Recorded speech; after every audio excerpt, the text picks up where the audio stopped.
because it will be. No, there it's okay. Yeah, now. Tamam. So we're gonna start, Igor. So I'll introduce the interview in Turkish, and then I'll start asking you questions. Right? Okay. Yeah. All right. Değerli seyircilerimiz, bugün çok önemli bir misafirimiz var. Yaklaşık 10.000 kilometre batımızdan, Kaliforniya'nın Los Angeles kentinden değerli film yapımcısı ve yönetmeni Igor Lopatonok bizimle. Bu ismi hatırlayacaksınız çünkü ulusal kanalda 3 tane filmini gösterdik biz. Bunlar nelerdi? Ukrayna'da Yangın, Ukrayna Revealed, ifşa edilen Ukrayna anlamına gelebiliyor. Ve de 30 yıldır bağımlı olan Ukrayna diye 3 tane çok güzel filmini seyrettik ve bugün neler olup bitiyorsa Ukrayna'da çok büyük ölçüde aydınlattı. Şahsen beni aydınlattı. O nedenle de Igor'la bu görüşmeyi yapmamızın çok yararlı olacağını düşündük ve bugün şimdi bizimle. Kendisine teşekkür ediyoruz böyle bir bağlantı olduğu için. Evet. Igor, can you introduce yourself to the Turkish audience? They know your movies, 3 of them already, but can you introduce yourself? Can you tell us who you are? Assalamu alaikum. I'm a director from United States. I'm a film director and producer with Ukrainian roots. I was born in Ukraine back in Soviet Union time and moved to Los Angeles 2008. And I work on different projects and as a producer. And from 2013, I start collaborating with Oliver Stone, the great famous American writer, director, 3-time Academy Awarded and multi-time nominated, and after of more than 20 films, I believe his student. For last 8 years, we did 4 films together. That was a Snowden feature film with Joseph Gordon-Levitt, what we released in 2016. I was one of executive producer of that movie. We also did the 3 major documentary, Ukraine on Fire in 2016, Revealing Ukraine in 2019, and in 2021 we released the documentary what is not available yet for the audience, called Kazakh History of the Golden Man. That movie what we filmed 2 years in Kazakhstan, and we have in plan to present it to the wide audience in Turkey very soon.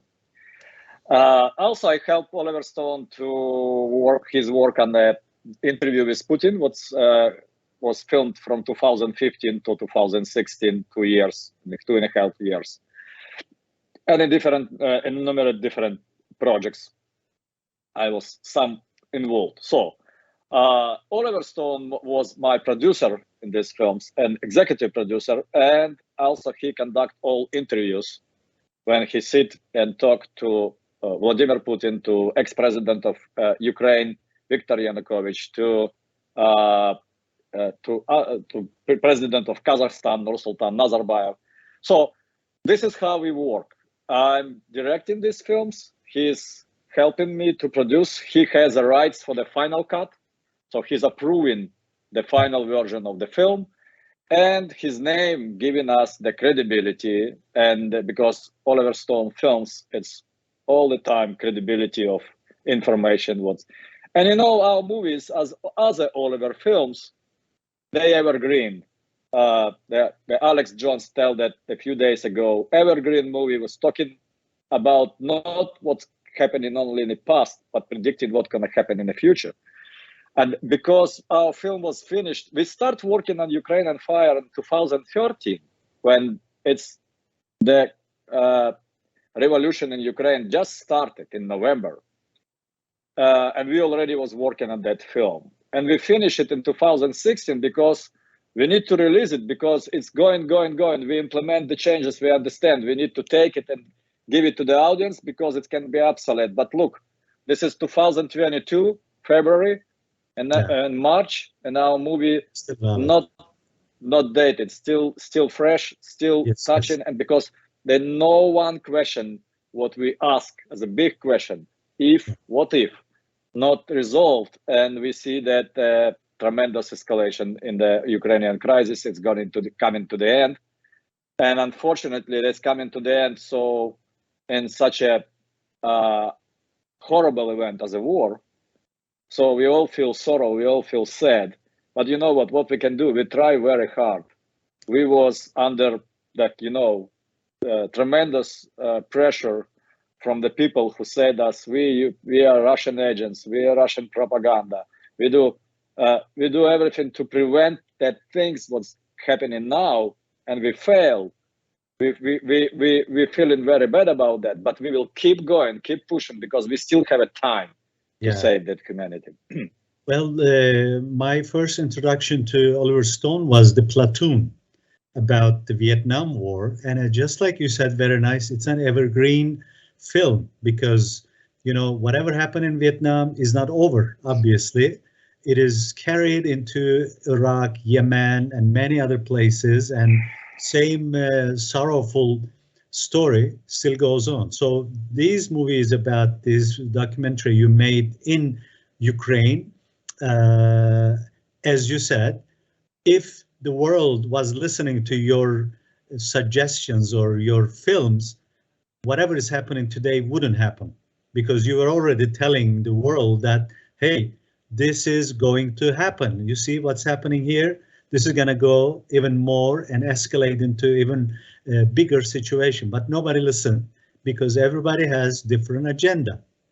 Well, from here, I will, since you left Ukraine in 2008, so that means you were right in the middle of, but you were a very young person then, maybe you were just. No, 2008, I was already 40 years old, not very young. So, yeah. So Los Angeles works well for you. You look much younger.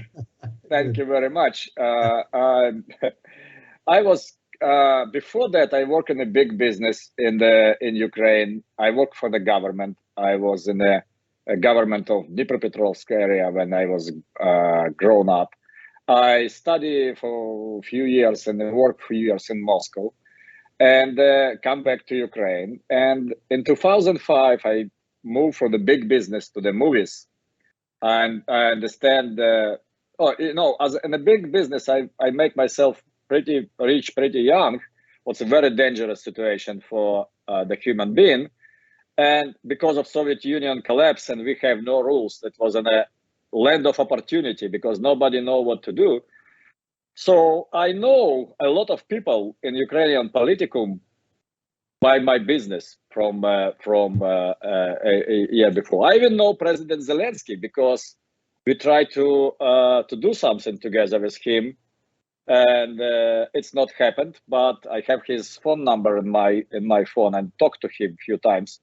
Mm-hmm. When I know him, it was in 2012. He was just a well-known producer, actor, and stand-up comedian, and a CEO of big TV channel.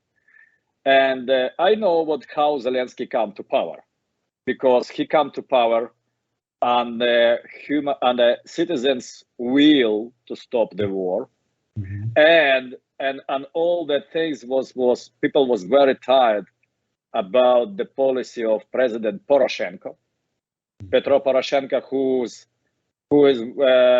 bring that Ukraine to the civil war and call it a Russian aggression in 2014. So people vote for Zelensky because he promised to stop the war, and look what he did. Look what he did. He bring the entire world, not only Ukraine, on a brink of last confrontation, final confrontation. And when the people in the West and the mainstream media praising Zelensky as a god, who is fighting for his country and his people so thoroughly, I said, what are you doing? This is a complete opposite. That man allow and enable the neo-Nazi movements in Ukraine. That man enable that conflict with Russia happened. He has all legislation and all authority to stop the war with a signature on a piece of paper. Next day, when he was elected, he can sign the decree, remove 20 kilometers from the battlefield in Donbass, stop shelling Donetsk and other area, and war will be over. That's how it's described in the Minsk agreement. That's how his predecessor agreed with Putin, and they never implement all paragraphs from the Minsk II agreement. What was actually only way out of this crisis, only way peaceful for everyone. And Russia asked them again and again. They said no, that they have no political will to do that. Well, let me ask you. We'll talk about those, but let me ask you, since you are from Ukraine, and what is the ethnic combination of Ukraine? Because all these problems are supposedly be coming from the ethnic, situation in the East and the West, things like that. So can you just summarize very fast, like percentage who this is a very, in our second film, Revealing Ukraine, we talk a lot with Viktor Medvedchuk, who is outlined the not only ethnic combination of Ukrainian the citizens, all citizens living in Ukraine, but also historical way how Ukraine was built as a state in that current borders. So we're starting, what if our countries, Ukraine, Turkey, and Russia, Turkey, has a lot of common history, a lot, because, and unfortunately, that also has a lot of war, what we will talk later about this. But let's say what's Ukraine now in the 2010s, 2020, how it was. So Ukrainians, it's around, I believe, 58%, and 20% of Russians, and other minorities, Belarusians, Jews, Crimean Tatars, and other people in the percents. So, but Ukrainians use the Russian language in their everyday conversations a lot. So practically all Kiev, I'm not talking about eastern part of Ukraine, they use only Russian language. But all Kiev also use the Russian language. And all eastern part of Ukraine, Donetsk, Lugansk, Kharkov, Odessa, they all speak Russians. Second, they have a Russian Orthodox religion. That's independent from Russian church. They have autonomy. So they not how to say, under direct Russian ruling, but it's the same religion, Orthodox religion. Yeah, we have Muslims people, but that's a minority. And also, what's important is we have a common culture. And this common culture, this is over 300 years together with Russia, including in the Russian Empire. And I need to say that Russia, and after that Soviet Union, invest very heavy in Ukraine to build the industry, to make Ukraine the developed country. In 1991, when Soviet Union collapsed, Ukraine had a beautiful situation in the market. But from this time, unfortunately, from this time, Ukraine lost a lot. And what happened to the western part of Ukraine, what was included in the Ukraine borders under the Stalin rulings, because when after World War I, Germany occupied Ukraine under the conditions of Brest-Litovsk peace agreement, and that independent Ukrainian state exists only for 18 months. After that,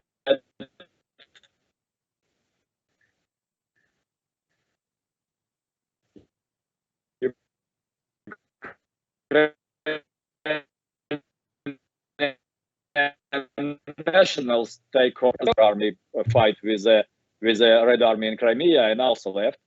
So at this time, Ukraine lost.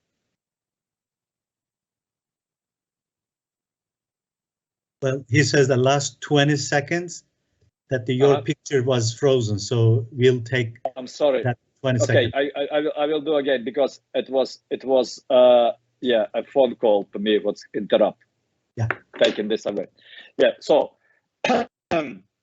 let's start with Ukraine was independent shortly, 18 months in the 1918, when after the Soviet Union, after the revolution in Russia, and Russia was fighting for independence of core, they give up to German protectorate under the Brest-Litovsky peace agreement, and after that Ukrainian government collapsed once, and Ukrainian nationals take over, and after that Russian army come to seize the Kiev, and that army fled, and the Russian imperial movement, white movement, fight against Red Army and also lost.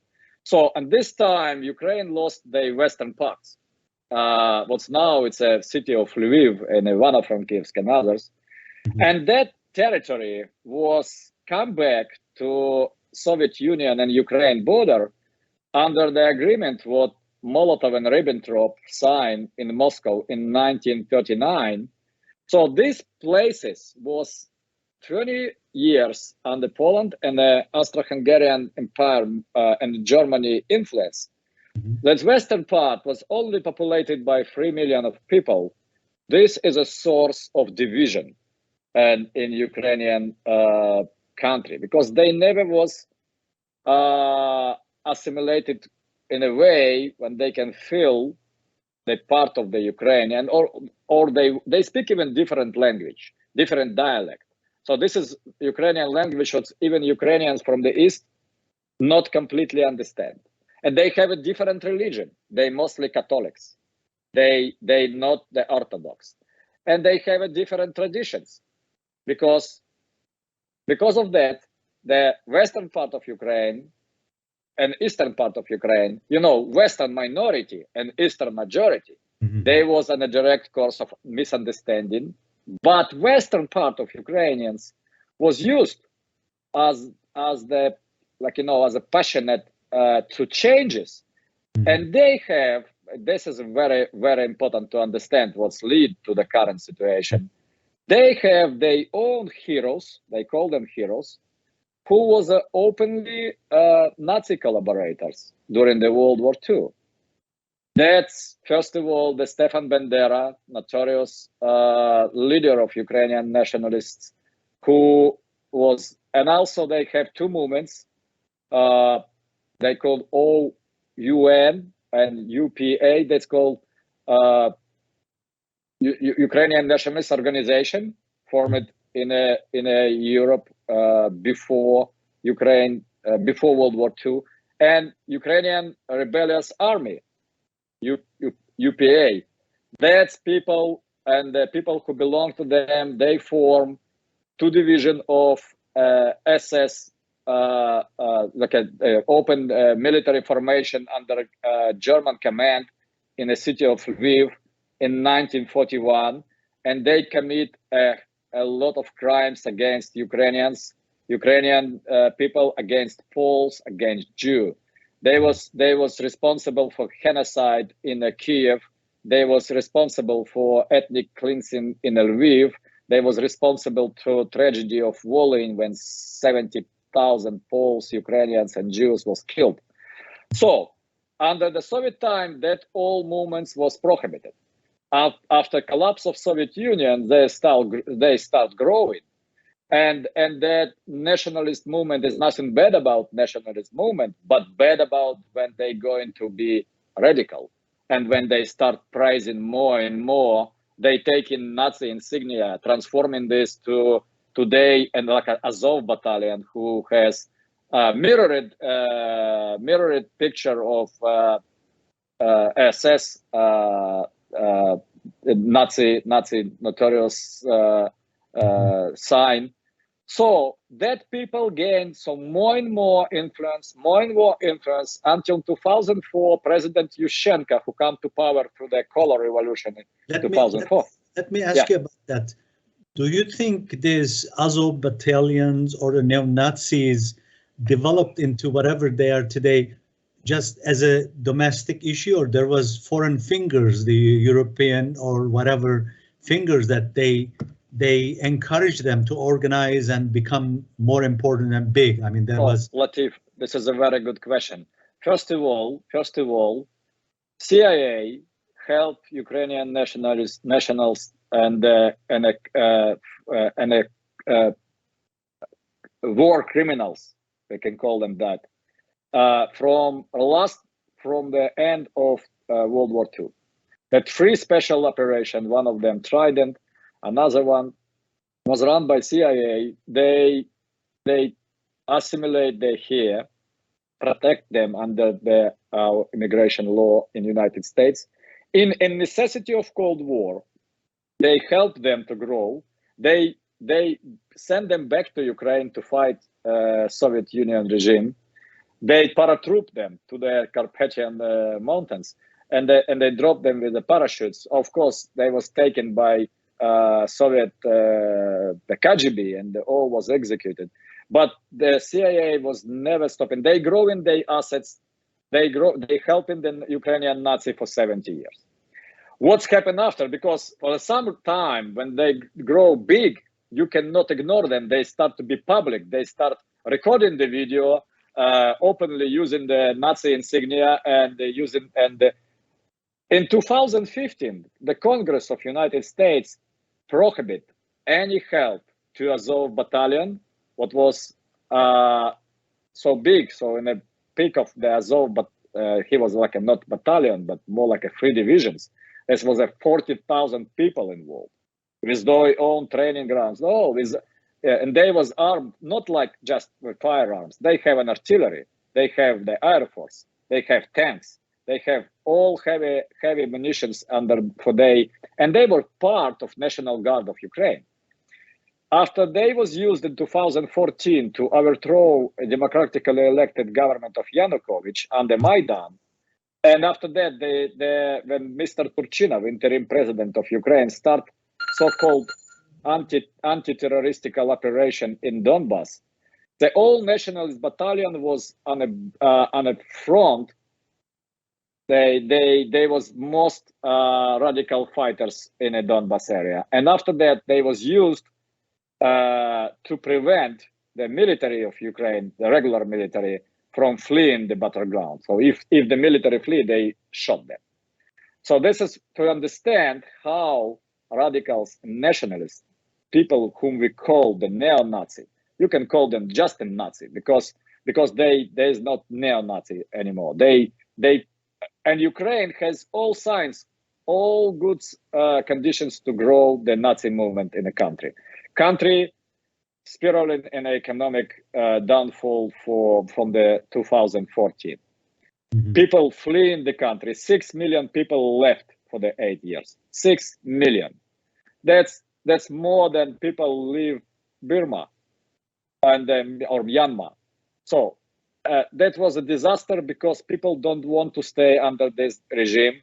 They have no economic opportunity to grow, and Ukraine proceeds to be poorest country in Europe when GDP per capita was smaller than in Moldova, just 2,400 United States dollars per year.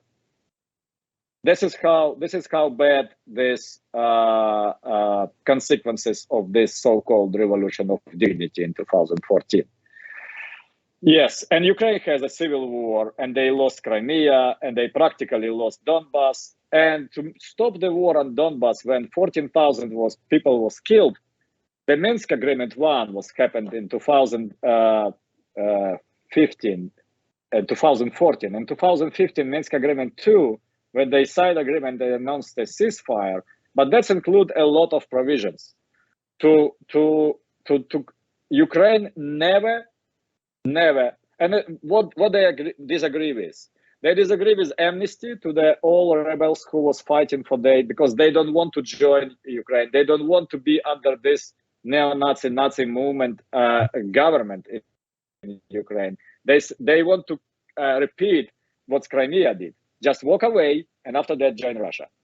And Russia was not ready to support them in this way, but they also was not ready to left them without any support. So they send, I believe, the armaments, and they send instructors to teach them how to fight. And the local peoples, they organized the 40,000 army, and they fight against Ukrainians for 8 years. They fight because Ukrainians try to advance and they try to defend. That was obviously the Ukrainians was in advance, an offense to the Donbass. And what's happened in February, because so the last year and the end of the year and practically half of the Zelensky term in the office, Ukrainians start saying, no, we never gonna implement the Minsk agreement. Forget about this. We need a way out from Minsk agreement. Of course, they tell that because they was told to say that. They was told by people who is behind them. Because imagine that guy as a not a puppet, not a clown and comedian, but as a responsible statesman who's caring about his people. So I cannot imagine that. He came to power on the anti-war narrative. He was backed up by notorious oligarch Igor Kolomoisky. They filmed TV series called Servant of People. And after that, Servant of People, fictitious name, they called a party. So it's all like a big media operation to make that man be elected. And after he is elected, he's a good actor. But Latif, imagine you flying on a plane and you're a pilot, not a pilot, but an actor who played the pilot. He knows how to be like a pilot, how to look like a pilot, how to talk like a pilot. But he is not pilot. He has no most important skill. He don't know how to operate the plane. This is exactly what's wrong with Zelensky, because he is not a president. He is not a statesman. He is not a man who was elected by people. He was a project, and he come to the power, and he look like a president. He speak like a president, but he don't act like a president, because presidents need to know how to make a deal in the hard circumstances. He don't know.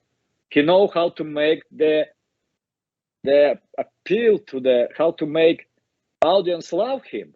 That's what he know. And this is like remind me a little bit of Obama, who as a lawyer do nothing in the constitutional law. I try to search what Obama did, because he's a doctor of law in the constitutional area. I can't find anything. He's a very good talkative man who can, without teleprompter, address the audience in a very good way. This is exactly what Zelensky, and this is a very dangerous type. Well, you're from Los Angeles, so Zelensky reminds me of Ronald Reagan, another actor from Hollywood, and then with all those media created a president, and he really acted really well too. I mean, when you listen to his speeches and everything, it's a really well rehearsed and done. It's like first of all, his act was very well, and but you know what? I need to say that Ronald Reagan has a good training, because before he proceeded to be the president, he was a governor of California. Yeah. He know what is the governing is. Zelensky has no this training. He comes from producer and stand-up comedian to be a president like that. So this is a problem here. And also, you know what? Do not make the Ronald Reagan look like an icon. Yeah, a lot of Republicans, fellow Republicans, my friend, they love him very much. Me, myself, but don't forget, Reagan was involved, for example, in when the intelligence community was selling the drugs, the cocaine to United States and using that funds to organize the revolution in Nicaragua. So they funded the Sandinista regime. Yeah. So this is also was Ronald Reagan time. And only things what Reagan know better, because he was a mature person. He was understand this is a human life related to his actions very much. That's what Zelensky don't understand yet. And so I'm very sad about this electoral mistake what Ukrainian people do, because I visited Odessa and surrounding areas 3-4 times, and I have an American friend living there, and then he was telling me 4 or 5 years ago, just like you were telling me. Actually, I had some chocolate at Poroshenko's Roshan stores too, and my friend said, you know, this is like a chain chocolatiers. This belongs to the president, Poroshenko. So that was time of Poroshenko's presidency, apparently. And I also visited Akerman Castle, which is the, you know, the Ottoman Empire built a mosque and everything there. So there, you know, my friend was also saying exactly what you said 3-4 years ago, that the Zelensky is being pushed as a politician because of the people were sick of wars and, you know, infighting. So exactly. He promised that he was going to be a friend of Russia and then fix the situation in the East and the West, and, you know, it's going to be a peaceful country based on those promises that people, majority of people supported him and made him a president. And unfortunately, somebody else came into picture and changed the, you know, changed the opinion of this young man, obviously, or already they arranged him according to that opinion, you know. They make him hostage. Yeah, it's a project. Yeah, it's a project. Yes. And the Zelensky, we finished our revealing Ukraine on the note when he was just elected. We was releasing our film in July, and he was elected in June. So we insert last bites of him in the film. But we already know that time will come and he will change, because he has no this, you know, principles inside of him. Principles was a great statement.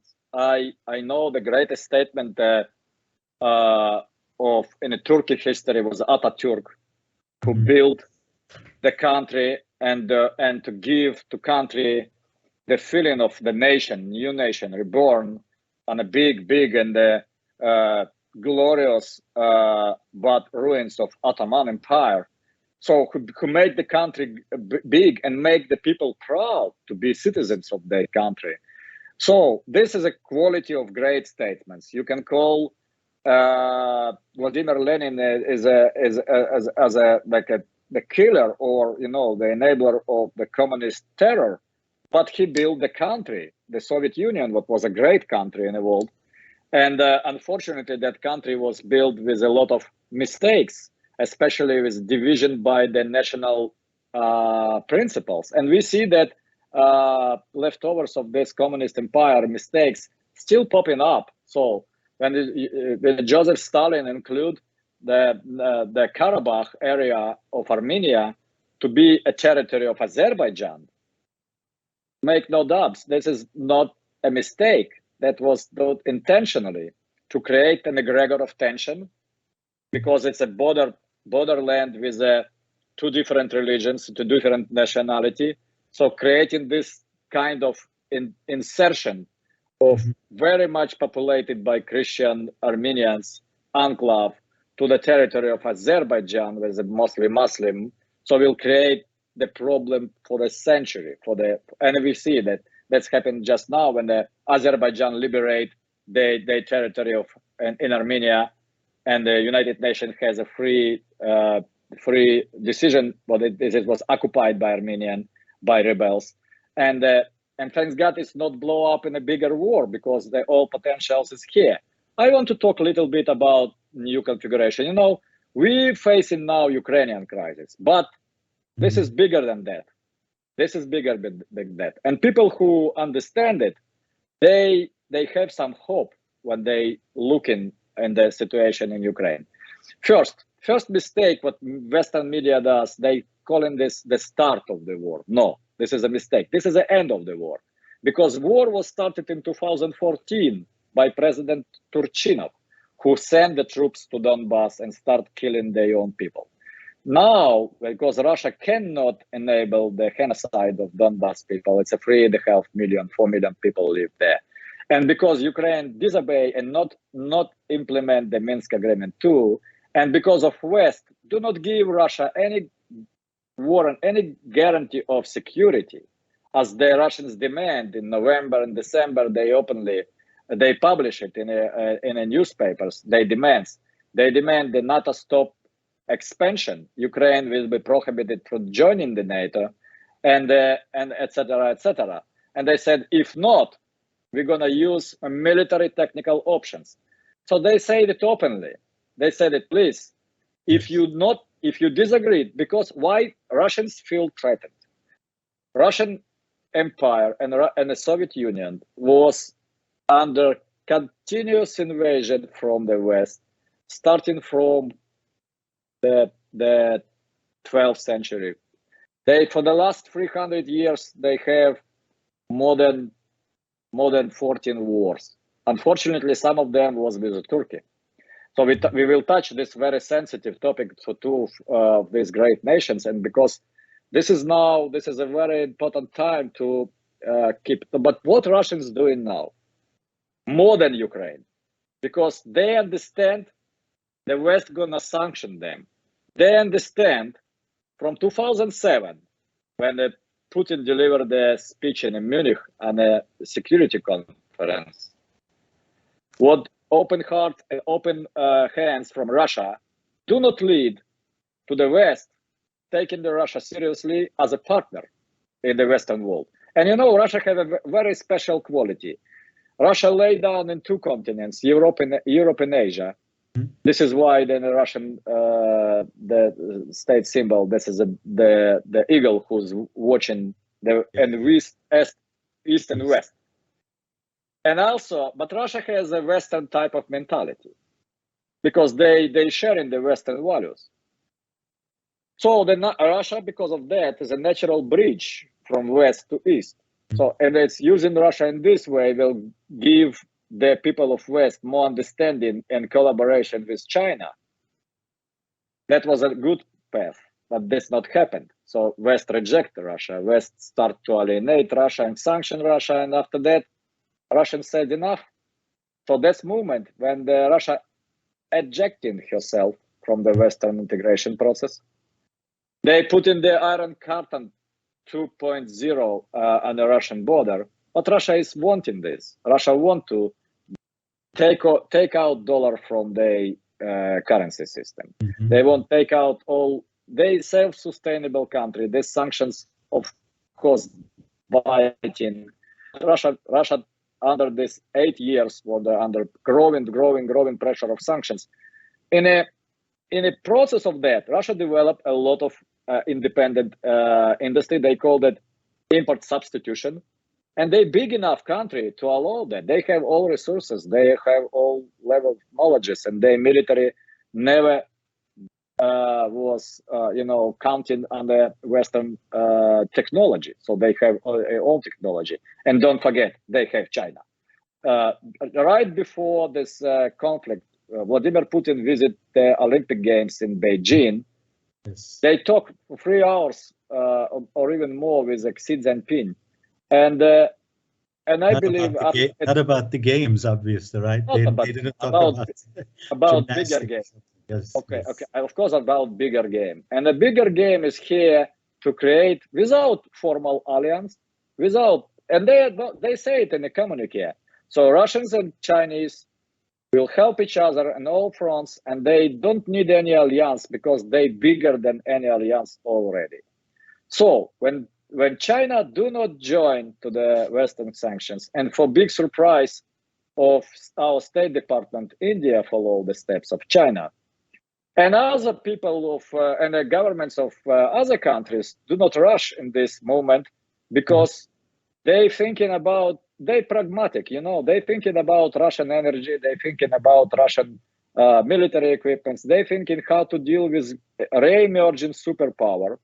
Because with that final confrontation in Ukraine, Russia is make a big move to finish the unipolar world when just one polar of power sitting in Washington was ruling for the 30 years, from the time when the Soviet Union collapsed, and to establish the multipolar world, not a bipolar as it was during the Soviet and the American time for the years after World War II, but with the three big powers, China, United States, and Russia. And you know what? I believe this is biggest move still unfolding. We don't see everything yet, but we see some very interesting signs. So India bought the 22 millions of barrels of Russian oil, and they use rupees and the rubles to pay for that. Yeah. Also, that now Russia is announcing that they're stopping exporting all wheat, and Russia plus Ukraine producing 30%. If they make Kazakhstan to follow the step, it will be 40, 45. So that will be big shortage of food, especially all food based on the wheat and the sunflower oil. Also, what's going on with so look closely on the Middle East, because United Arab Emirates was visited by Bashar al-Assad, who is first time was welcomed in the Emirates, and they said they have a common goals. The Saudi Arabia do not take in calls from the Biden about increasing the oil production, because it's obviously do not profitable for them. They have a very good numbers and a profit now because of this crazy price in oil. So what's happened, it is not only about oil, that's about everybody see what's happened in Kabul after these trillions of dollars spent in funding the Kabul government and Afghanistan fall, and 300,000 troops just flee. This armament do not help them to protect. This is why I believe that's the tradition to help to rebels to fight against the government for regime changing, what was introduced by Zbigniew Brzezinski during Afghanistan war, when the United States provide the Stingers. And I have a beautiful picture in one of my film when the Zbig, how we call him, standing with a rifle, and he's showing the rifle to the man in a military uniform, and this is who? This is Osama bin Laden. So notorious terrorist who was accused to blow the towers in the 9/11 events in the United States. So this is how using the Mujahideen in Afghanistan, and they thinking the Zbigniew Brzezinski was a man who outlined the idea to provide the anti-tank javelins to Ukrainians to fight the Russian tanks in a Kharkov. So I'm asking, they predicted, they know that, they write the scenario of this. So this war written not in a Kremlin and not in a Kiev. That war was written in Washington, because this big, yeah.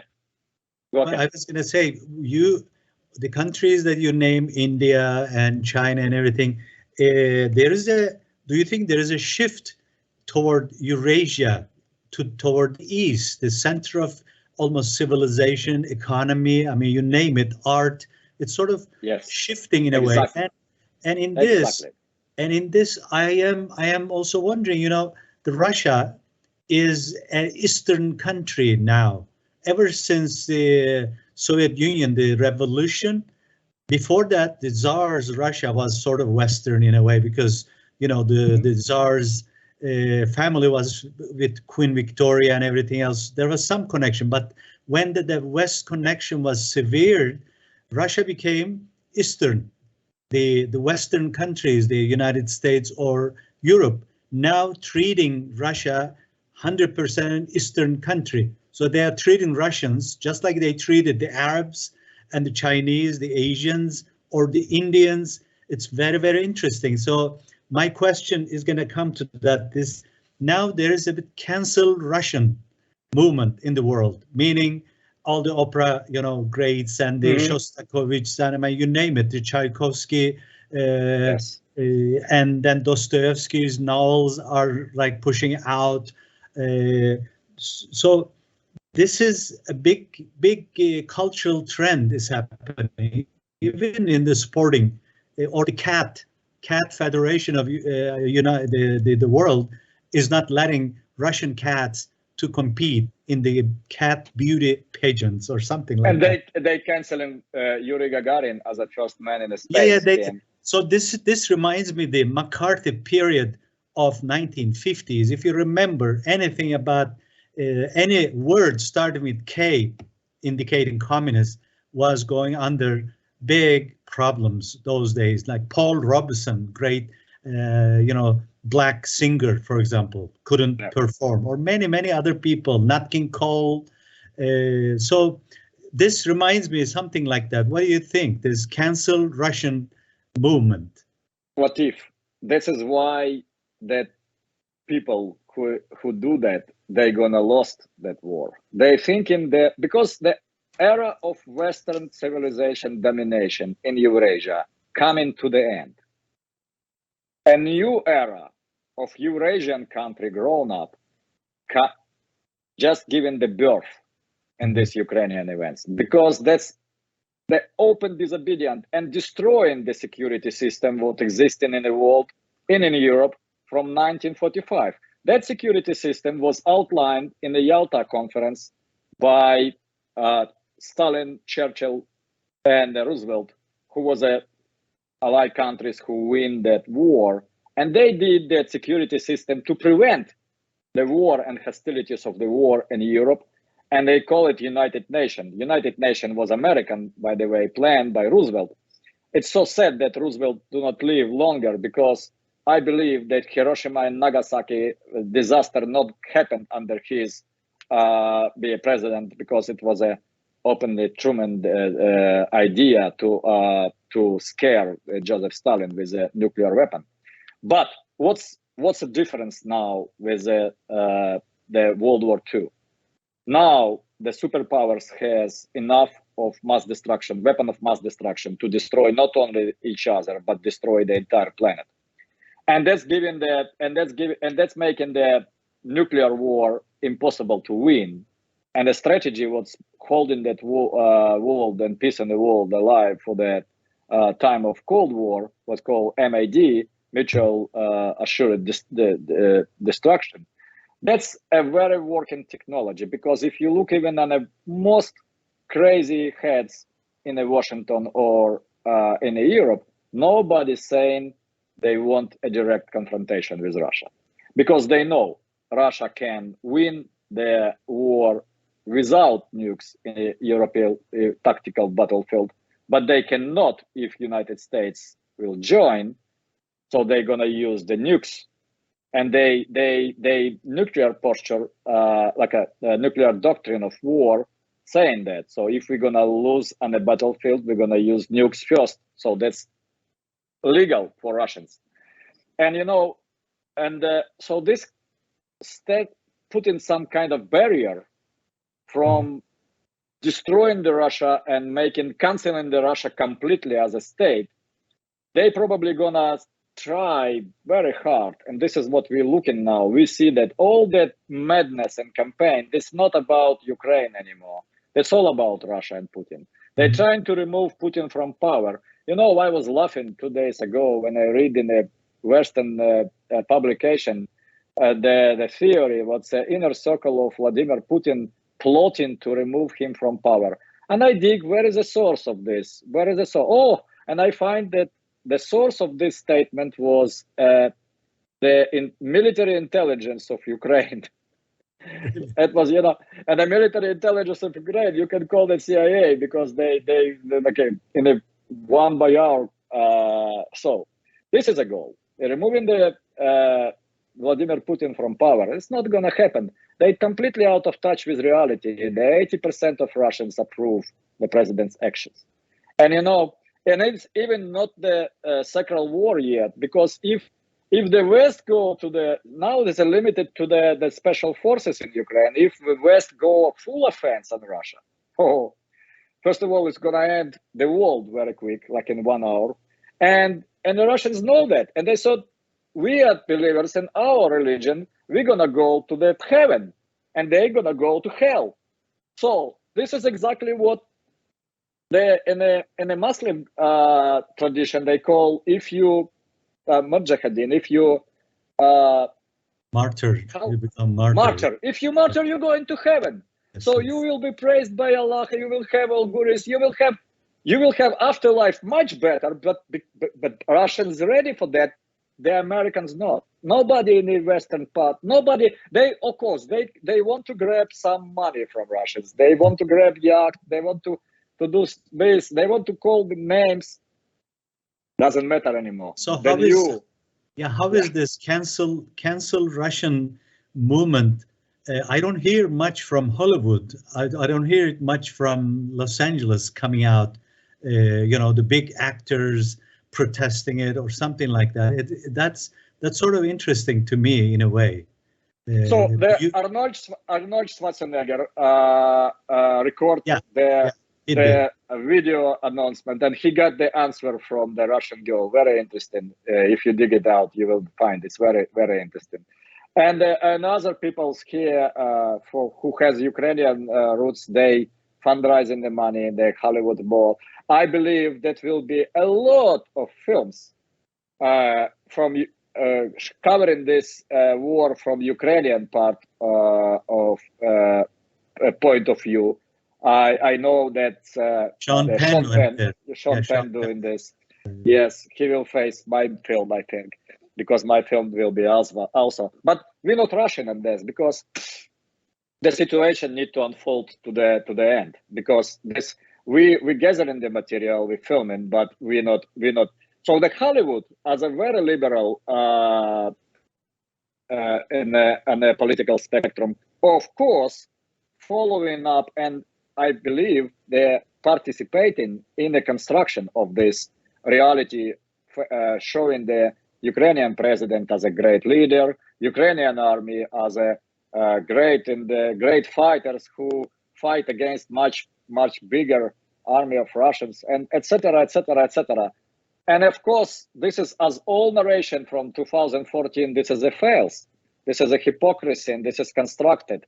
And they're gonna propagate that, repeating and repeating and repeating this same things with a polyphony of different visions, a little bit different from CNN, a little bit different from Fox, but all in one direction. This is why our movie is so popular now.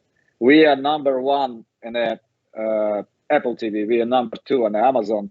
We make like close to 2 million views for just 10 days on a Rumble independent, and we very good with 5,000 comments only on one link on YouTube. And people, with my permission, they posting that everywhere because we was under attempt of censoring from YouTube. They delete our movie. But in the 2 days, they restore it but restrict it. So they make the movie unavailable to see if you're not signing to your account. You need to be more than 18 years old. It's a way to restrict the movie.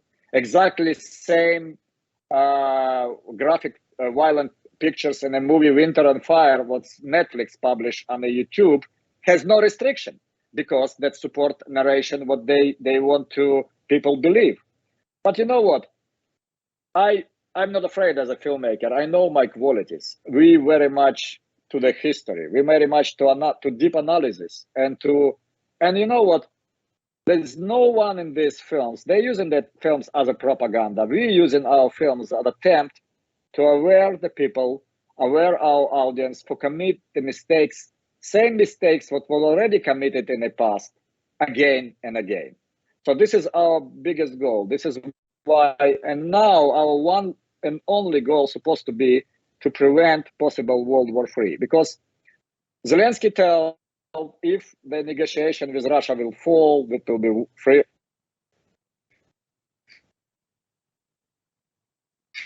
Third World War. And this is not make a mistake. This is a World War III, but not in the nuclear phase. I disagree with them. This is a not World War III, because first of all, who is that all countries? Count them. If you put all countries who sanctioned Russia on a map, you will see just 28 countries, and the other countries do not follow the steps. Yeah. That means, no, this is Eurasia time. It's a continent where the 5 billion people live, and we have common roots so deep. We all relatives, because our languages is based, your language and my language. I mean, Russian and English and German and Turkey and even Sanskrit. They all have a root in one language, Proto-Indo-European. What was developed in this proximity to the it's a very interesting topic. What I want to make a movie. I find out that when I did a movie about Kazakhstan, I studied the Kurgan theory, when the people from the border of Mongolia to the steppe of Hungary, through the all Russia, Kazakhstan, and the Caucasus country, and Ukraine, they have a tradition to bury their nobles in the kurgans. And these traditions come from the west to the east. So that was invented the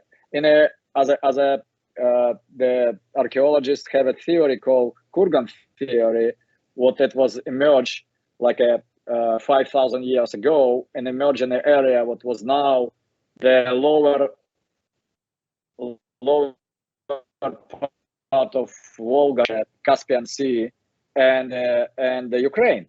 So this emerged here, and as well as a Proto-Indo-European language, and spread to the entire Eurasian continent up to the India, and after that languages start. But we still have common things. We have common things. How, and people who speak in Sanskrit and they come into Moscow and they realize they feel something similar. That's what I want to use to build a myth of common, a common ancestors for all of us. Because if you're a family, you not fight each other. You can have an argument, but you're not gonna kill each other. And this is like big Eurasian family was growing right now, and that was the goal for American neocons like Zbigniew Brzezinski, to all costs to prevent the new superpower emerge in Eurasia. They lost that war. That superpower emerging, and that superpower calling the new Eurasia. And even the China will face a tremendous difficulties to continue the Belt and Road initiative, or they invest very heavily. But I think altogether the people of living in this country, they find a way to trade instead of fight, to make the marriages instead of funeral. So I believe in this. I know that people. I love that people. I belong to these people. And the people who want that war and who want to sanction Russia, look on them. They just making the great profits in the military-industrial complex. All that Raytheon, Lockheed Martin, and Boeing stocks growing up, their capitalization is growing up. They clapping because they have their war. They can build, but it's too late. Yeah, well, right there, I want to ask about the oligarch stuff these days. They capture their yachts and everything else. But on the other hand, I just saw a little picture on Facebook, Jeff Bezos and the American oligarchs. Aren't these oligarchs too? It was asking underneath. So it's very interesting. Like Britain have been spending Abramovich's money through Chelsea team and everything else and the museums for the last 30 years. 30 years, they were enjoying Abramovich's big billions of dollars, but now because of they were ordered by the United States, suddenly these people are called, oligarchs, and they have to escape home or something. So what do you think? So first of all, do not make any mistake. United States is not a democratic state. We are oligarchy, who is run this country with a two-party playing on the stage, the great theater, big theater. And the oligarchs, as a very much rich and very much powerful with big influence, this is a phenomenon that exists everywhere, because you cannot limit the man to own the money. As a media, what they can use to protect their wealth and to influence politics. That exists in the United States, that exists in Russia, even in China, in Turkey, and everywhere in the world. You cannot prohibit to men be wealthy and powerful. So, but if you start changing them powerful and wealthy, so all of them from a different same club, they will look and say, so it's not safe anymore in Great Britain. This is not safe haven any longer. They can grab you both. They can seize your soccer team. They can do whatever they want. Doesn't matter how you benefit to their culture, to their well-being. So I thinking what's going on now. And a lot of people around the world, in India, China, and all Eastern, Middle East country, wealthy and powerful, silently commanding to their lawyers, to their investments advisors, carefully and without any attention, to withdraw, to sell, to walk away out of all the safe havens because they're not safe anymore. So that's actually what's Great Britain do. They just shoot themselves in the leg. They will be great escape, big runaway of all people, because I said today is the Russians, tomorrow will be us. So goodbye. And they will walk away from this. And wealth not disappearing.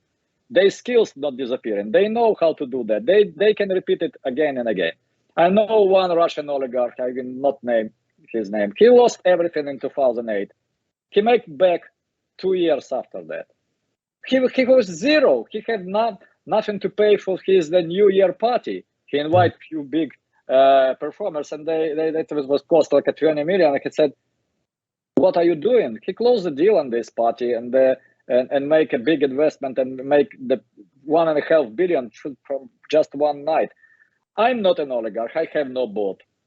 I live in a rental house, but I know that people here, 4 families run in California, or like a 300 families run in the United States. So this is a phenomenon what exists. But if you allow aligning your position, your politics with the government, as Elon Musk did or Joseph Bezos, so you're benefiting from the military spending the money, and you're benefiting from incentives what government give to you. But if you stand against that government, you will be destroyed and you will be on a run. So that's happened in Russia, that's happened in China a lot, and oligarchs in China. But if you keep them in place, as Putin, for example, did with the Russian oligarchs, he said to them, guys, you make a good money. Okay, we're not gonna ask how, but you're gonna benefit to the social. You're gonna pay the percentage to all human beings whom you're responsible, or you're gonna say goodbye to your wealth.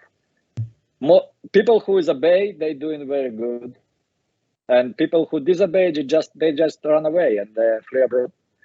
So the oligarchs, if you say they say, I believe that Russian oligarchs exactly same as an American or Chinese, because they know how to make it. Without them, they feed in a lot of people, the hundreds of thousands of people, millions of people working for their enterprises. They have their salary because of that. People know how to do their business profitable. I have nothing to. I moved to the United States as well. I started working for American company when I was 19. I believe in the free market, in the capitalism. I'm against that idea to, the communist idea to feed everyone, and because it's as history showed, it's failed in Soviet Union. Unfortunately, failed because idea was great, idea was amazing. As an utopia, as a something was better than the capitalism. Yes, it's good, but it's still not working. Maybe some days we will reach the time when the communism will exist, but not on this day. Well, let me ask you one. I'm seeing Trump sign in there. Yeah. I think personally, and then you know America really well. We think that there is a big fight between socialist, globalist elements in American politics and nationalistic. And Trump, I think, my analysis that Trump represents the nationalistic element. So he said very openly, let's come back home. We got a lot of problems here. Let's fix our home first, and then we can. He's a trader. I mean, he's a businessman. He says we can sell and buy everybody. Everybody benefits, and we'll be okay with everybody. Whereas the globalization elements in the United States, they go out, and right now they are at the peak of their power. It seems that's why they are everywhere. They are everywhere doing this globalization thing in places. What do you think? I'm a big fan of Donald Trump. I this sign, the license plate on the top, was given to my company for being a sponsor of his inauguration, and I proudly drive my car with that license plate 1 month. And you know what? All policemen, all cops giving me thumb, showing the respect. I believe the conservatives movement and Donald Trump as the leader of non-establishment conservatives. This is very important to understand, because we have establishment of Republican Party sitting in the Senate and the Congress. It's a lot of people exactly same. Yeah, Chinese. Yeah, and yeah, this is a part of the warmongers who want the war because they benefit from the military-industrial complex and oil. Trump, on the other side, he's a developer, and he's not establishment of Washington, D.C. He's a game changer. He is outside for this gang sitting in our Congress. Republicans, they love him. This is why people who is a conservative believes, and I know you can be a liberal, you can be a Democrat when you're young, but when you grow up, you proceed to be a conservative because you want the changes, but you want changes carefully calculated and thoroughly implemented. You want the order. When you are liberal and radical, oh, you want the mess. You want to be radical changes, and radical changes lead only, for that poetry. Radical changes. This is a revolution, and a revolution all the time affecting the human being lives. So, as a conservative, Trump was in office now. We will never have this war. Yes. Never, because he has balls to talk to Putin. Not in a way how Biden did, and to talk to Zelensky, not in a way how Biden did. Not giving that false hope for Ukrainians being NATO member, saying, no, there's no way you're going to join NATO because I'm going to disband the NATO. I'm going to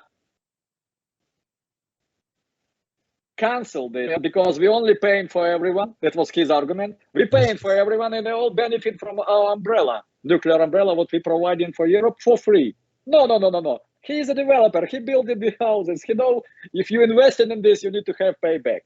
And and only this can prevent that current event. Because Putin will never go to the military option if he know he can get the option political.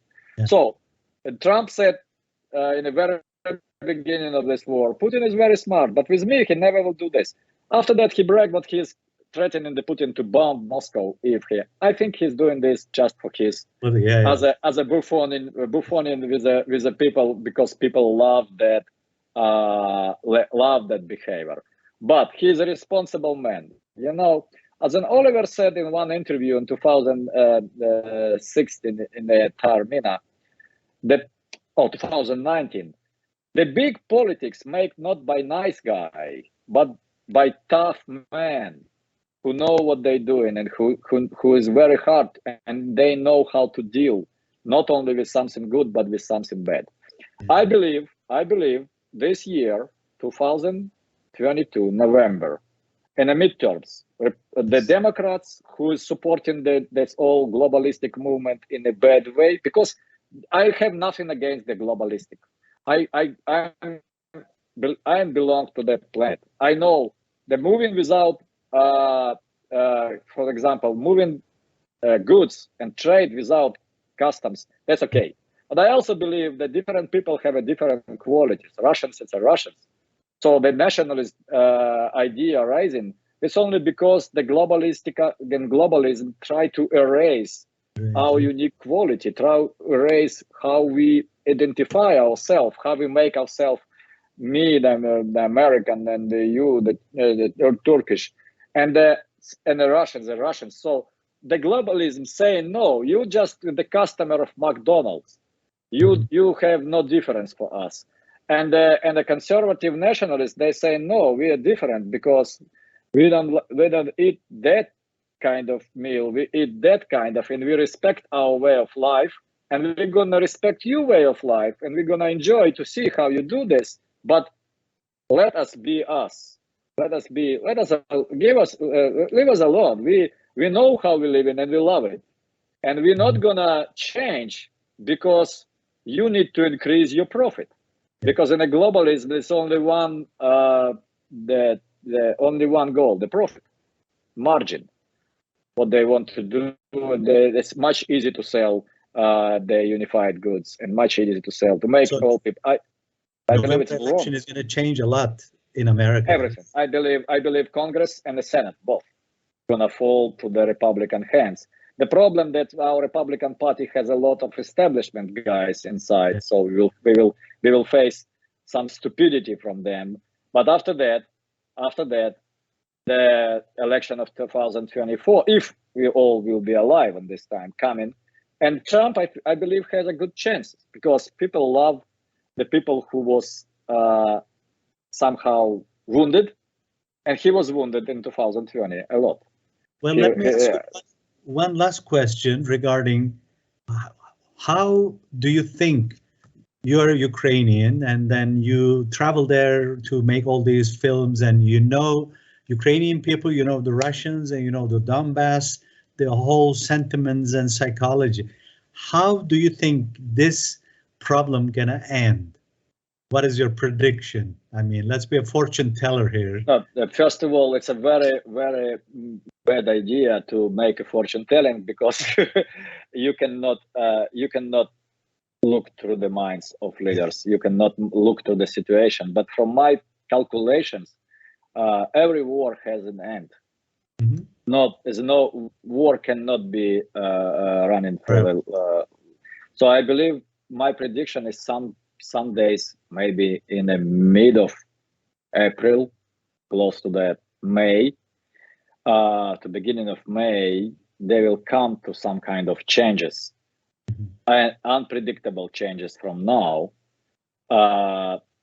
because the Russians has no goal to increase the civilian casualties. They're not gonna attack the cities. I think maybe something happened from within, from that's Ukrainian part, because as I understand, the Ukrainian has no military option to win this war, so they need or negotiate the peace, or that will be new people emerging who will negotiate the peace when that current leadership will fall. So because of this, that's giving us the opportunity to have peace, at least in the beginning of May. So this is my prediction. And because the Russia celebrate the Victory Day on May 9 every year on the Red Square with a great parade, I believe they will do everything to finish this conflict, this war, before that. So what happened next? No, what happened next is not, it will be just the end of the hot war in Ukraine, but will be not the end. How Ukraine government, what the government will be leading Ukraine, what the state we will call Ukraine. I think we will face in some kind of rebirth, new state or new government or something very, very dramatic change from the current situation. I think until this time that will be no such a person as a current leadership of in power.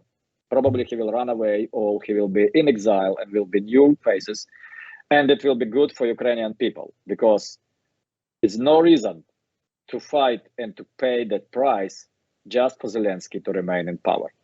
This is the biggest message what I have, biggest understanding, because, and we as a people of the world, we don't need to face the World War III because Zelensky wants to remain in power.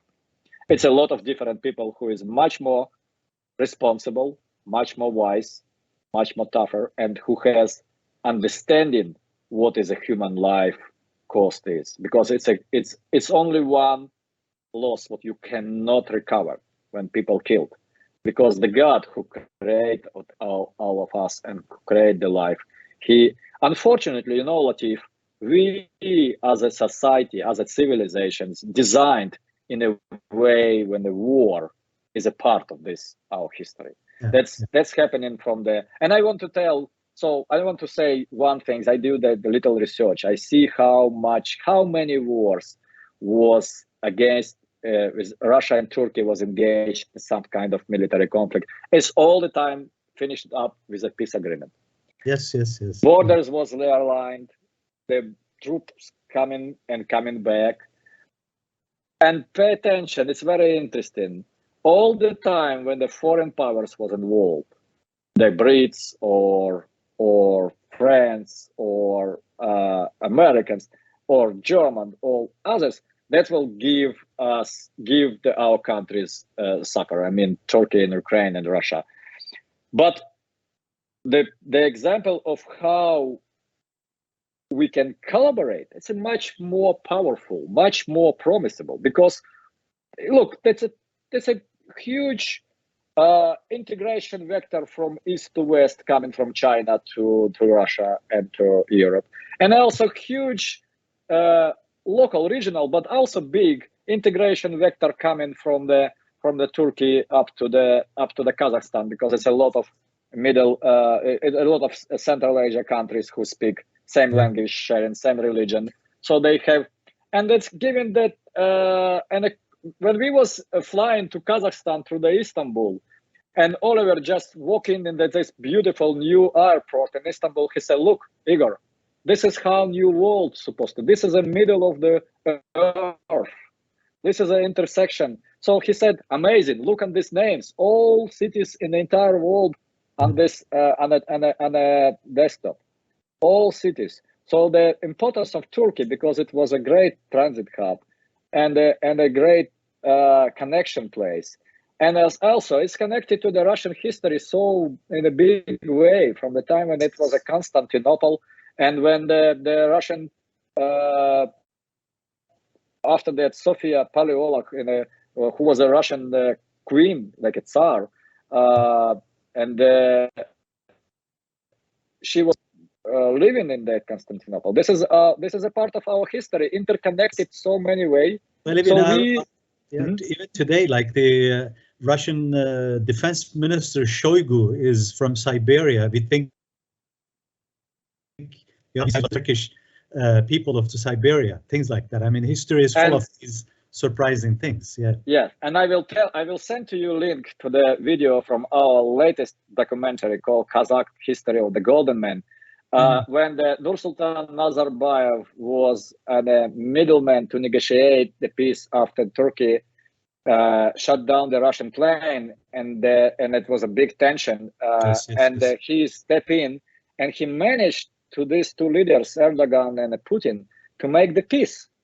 Yeah. This is a way of, I believe, his best quality of that man. He's a man of peace. He's an elder. He's as an honorable chief of that Turkish speaking council, and he just visited recently that diplomatic forum in Antalya, or in what's happened just a days and meet Erdogan. So I believe that Turkey now have a very calculated and very pragmatic position in that conflict. They're not choosing the sides. They standing. They close the straits. They not allow any military warship coming into the Black Sea.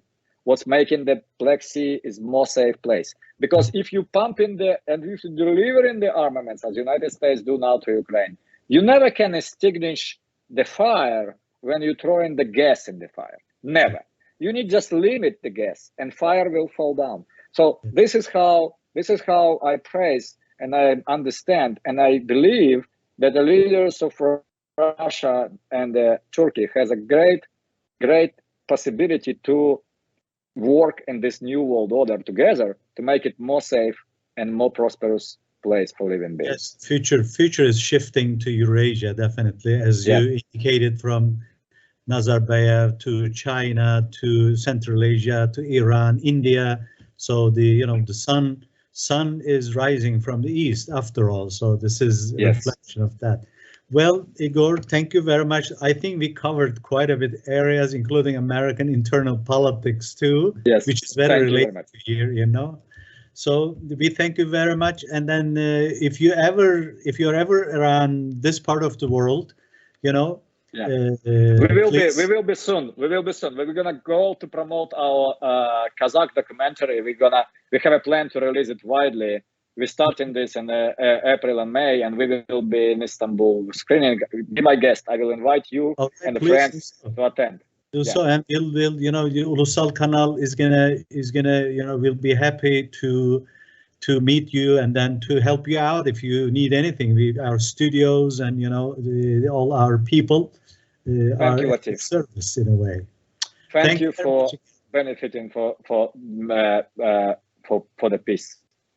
Well, great job for these three films that we screened and then we broadcasted, and we got really we reached millions of people here, and then we are very happy. We got really very positive feedback, and we're gonna keep showing it anyway, showing them. Thank you, Latif. Thank you. Have a good day. Bye. Yeah, goodbye. Bye. Say hi to California for me. Yes, I promise. Thank you. Bye.